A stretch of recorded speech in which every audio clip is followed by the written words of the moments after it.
America's 16th president, Abraham Lincoln, was assassinated by John Wilkes Booth in 1865. 9 people were brought to trial. 5 were imprisoned. 4 were hanged. Only circumstantial evidence convicted the conspirators. Was justice done?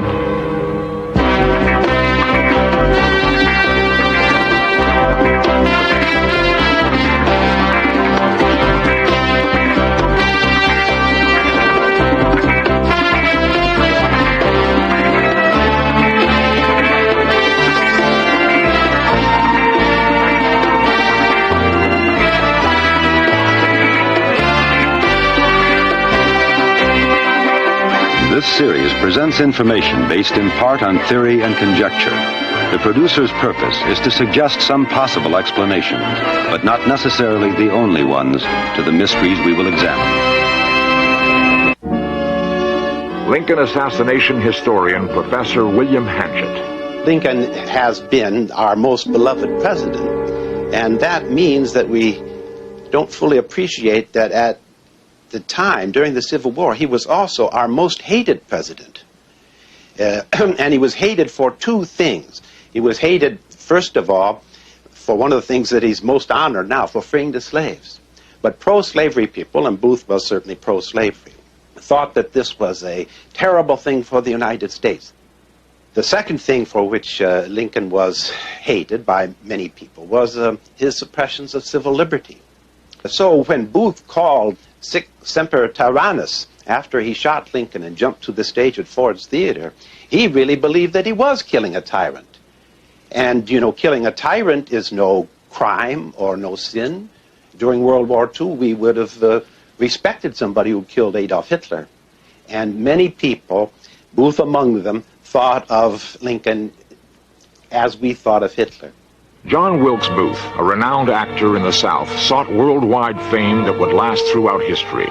An opportunity arose during the Civil War to serve both his ego and his beloved Confederacy with one dramatic act.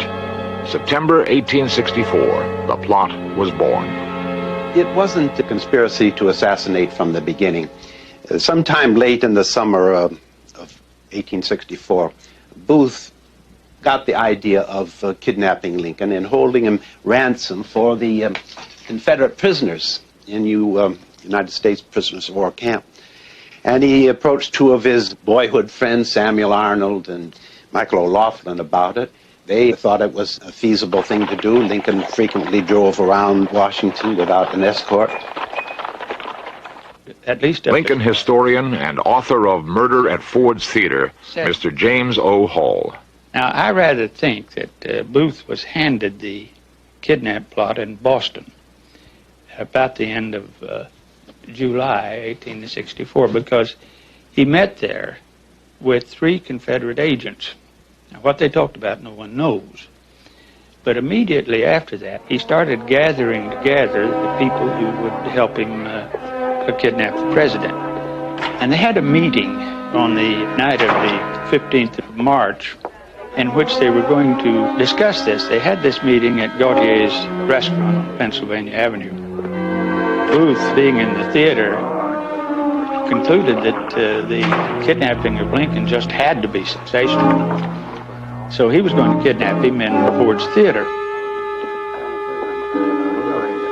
They all gathered together and got a little drunk and got into an argument about how they were going to kidnap Lincoln. Arnold said he'd have no part of kidnapping a man in Ford's Theater, and O'Laughlin said it was suicide. But Booth insisted. The thing never came off, of course, in Ford's Theater. March 17th, 1865, a kidnap attempt was made. Booth learned that Lincoln was going to attend a matinee performance of Still Waters Run Deep at the Soldiers' Home on the outskirts of Washington, D.C. Historical reports are mixed on what really happened. This version is based on lectures given by John Surratt, one of the conspirators. Booth led 2 of his men out of the city toward the hospital. They were armed and prepared to confront Lincoln's carriage during its return to Washington.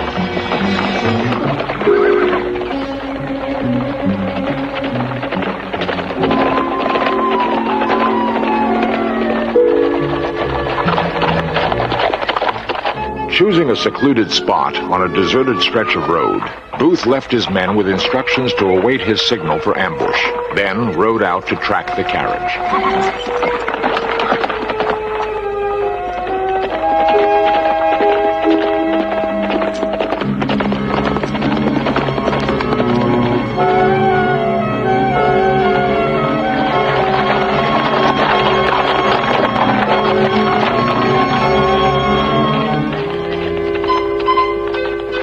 As he prepared to give the signal, Booth discovered that the occupant of the carriage was not Lincoln, but Chief Justice Salmon P. Chase. Booth rode off enraged at his failure. Later, he was to learn that Lincoln had stayed in Washington and delivered a battle flag to the governor of Indiana from a balcony of the National Hotel. It was the hotel where Booth lived. Then there was a change in Booth's plans, and I think it's probably fair to date it on April 11th,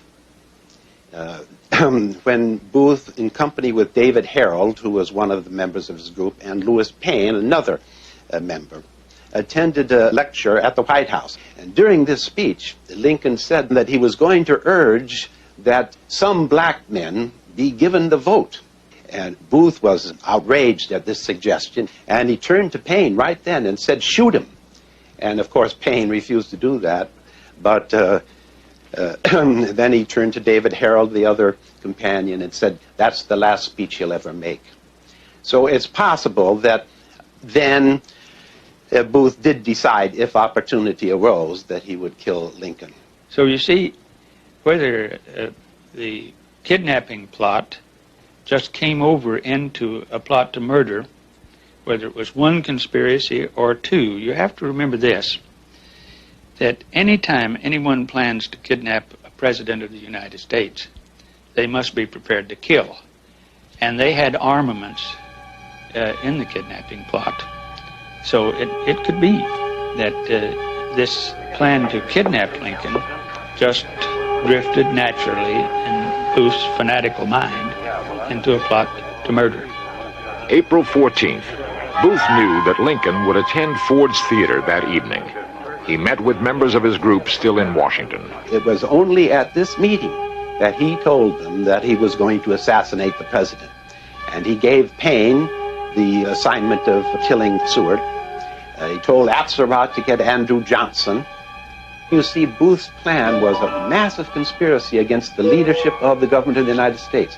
The president, the vice president, the secretary of state, the secretary of war, and the general-in-chief. He may have believed that by killing the leaders of the United States, the Confederacy could still win its independence. On April 13th, 1865, Booth wrote in his journal, "For 6 months we had work to capture, but our cause being almost lost, something decisive and great must be done." Though only a few of Booth's co-conspirators would now be involved in this plot to murder, everyone he had touched in the previous months would be tainted with guilt. John Wilkes Booth, self-appointed leader. Lewis Payne Powell, held prisoner by the Union. George Atzerodt, ferrying contraband across the Potomac. David Harold, a rather dull youth who followed Booth blindly. Michael O'Laughlin, Confederate deserter and boyhood friend of Booth. Edmund Spangler, stagehand at Ford's Theater. Samuel Arnold, Booth's schoolmate, former Confederate soldier.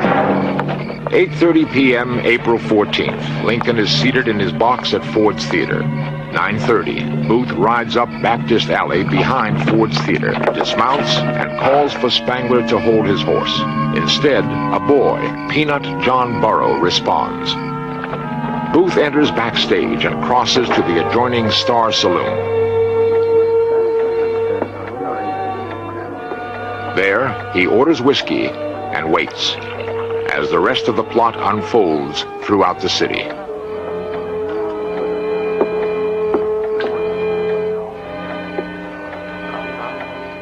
"10:03.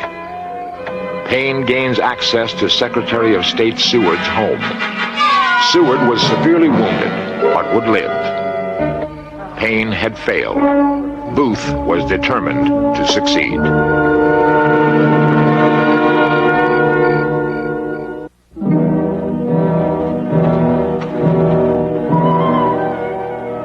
enters the theater from the front, climbs to the balcony, crosses to the president's box.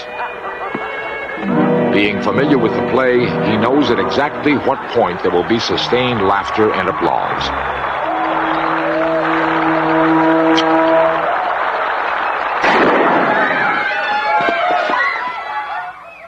Dr. John Latimer, historian, physician, and ballistics expert.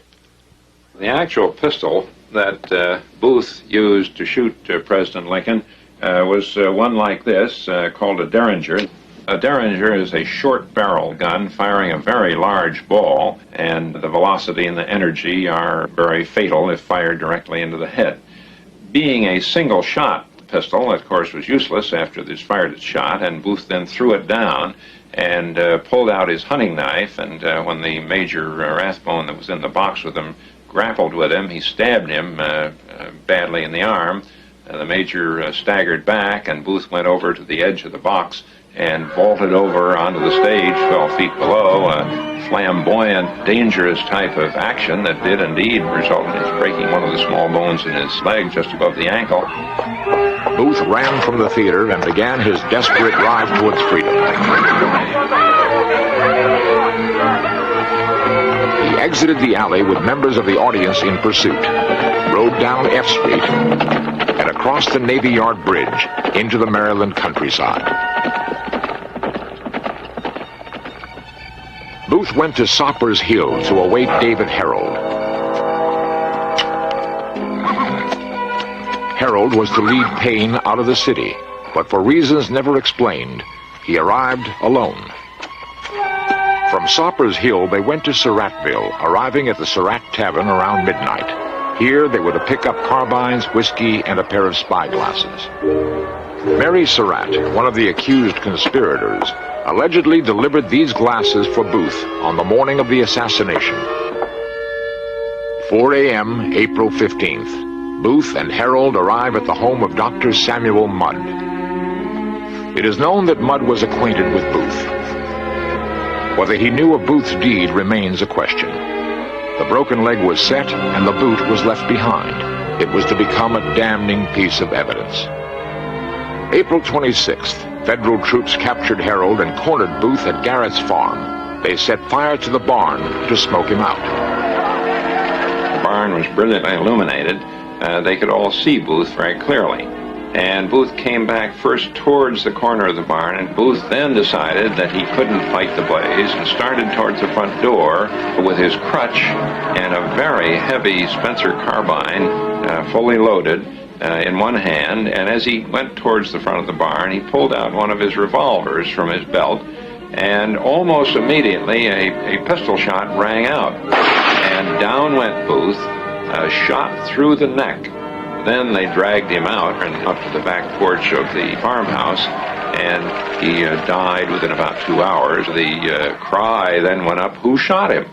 Because, they certainly wanted to capture him and have him for testimony. And here he was dead.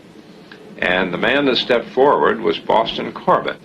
One of the great questions is whether Boston Corbett actually shot John Wilkes Booth or whether Booth committed suicide. We know that the bullet hole through John Wilkes Booth's neck went slightly downhill. And we knew the bullet came in from his right, went downhill, going to the left. Now, this enormous pistol, if you try to shoot yourself that way in the neck, you find that your arm isn't long enough to make it easy to do in this manner, and they surely would have seen him do it. You have to switch it around, and you have to use your thumb if you're going to do this in order to press the trigger, in order to make it create the kind of wound that Booth had. So it seems very unlikely just on that basis alone that he shot himself. And if you're going to shoot yourself, to shoot yourself in the side of the neck would be the last place you would want to do it because you might miss. The question was asked, was it really Booth who had been shot? At the autopsy, Dr. Woodward took some pains to be sure who he was autopsying. He had witnesses in who identified Booth, and he then described on Booth's hand his initials, which Booth himself had tattooed on them as a child in a scraggly, childish scrawl, but which were undoubtedly his. Booth was buried in the old penitentiary. Another Booth was publicly dumped in the Potomac. Why? Secretary of War Edwin Stanton may have ordered this charade to dissuade grave robbers. He was to be questioned for many of his policies following the assassination. He had taken the reins of a crippled government, ordered hasty arrests of seemingly innocent people, rapidly convened a military trial, and ordered the prisoners to be held under tortuous conditions. Nobody ever accused Stanton of involvement in the assassination until Otto Eisenschimmel published that preposterous book, Why Was Lincoln Murdered, in 1937. It's almost a criminal case of loading the dice against Stanton, taking every circumstance, the most innocent ones, and giving them sinister implications. For example, it's frequently said that because Stanton ordered the men prisoners to be hooded so that they couldn't talk, that he was afraid that they would implicate him in the assassination. And this has been repeated time after time as one of the best indications that Stanton had something to hide. But it's ridiculous. The Stantons and the Lincolns were close to each other. Lincoln and Stanton respected each other. And you see, the misfortune is that in recent years, since 1937, it's just the exact opposite which has become known. Atzerodt arrested April 14th. Michael O'Laughlin, Edward Spangler, and Samuel Arnold arrested April 17th. Trial historian Edward Steers. The trial was hampered by very serious legal questions, principal of which was due process. Military tribunals and commissions, unfortunately, didn't really represent defendants' peers. And the rules of evidence were markedly changed during a military tribunal and commission. That's not to say that the outcome would have been any different than it was had they been tried in a civil court in the District of Columbia. But needless to say, it caused a great deal of difficulty. Mary Surratt may have been convicted only to serve as bait for her son John, a primary suspect. The Surratt Society was formed to preserve her memory. Society President Joan Chaconas. There were actually three things that convicted Mrs. Surratt, I suppose, in the trial. One was the fact that she knew Booth. Her son introduced his mother to the actor John Wilkes Booth. He would come to the house to visit the son.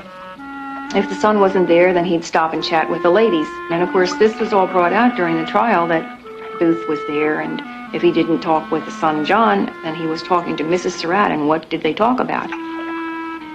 Whether she knew exactly what he was doing is questionable. However, if you're a mother today with a teenage son, you might have a suspicion that he's doing something that possibly he shouldn't be doing, but you probably don't think it's going to come to any evil or any harm. The second thing was Lewis Thornton Powell, the fellow who was told by Booth to go and kill the Secretary of State Seward. Well, unfortunately for Mrs. Surratt, just as the soldiers are at her house downtown questioning her about the whereabouts of her son, John Jr., and John Wilkes Booth, who should come knocking at the door but Lewis Thornton Powell? And the soldier in the house, detectives, they answer the door and wonder, who is he? What's he doing here? And he says, well, he came here because Mrs. Surratt wanted him to dig a ditch for her the next morning. This seemed very strange, and Mrs. Surratt was called to come out here and identify this man, and she said she didn't know who he was. The most damning evidence came from John Lloyd, keeper of the Surratt Tavern. The evidence that John Lloyd gave was that Mrs. Surratt gave him a message to have some shooting irons ready. Some people were coming by later to pick them up, and she gave him a package to deliver to those same people.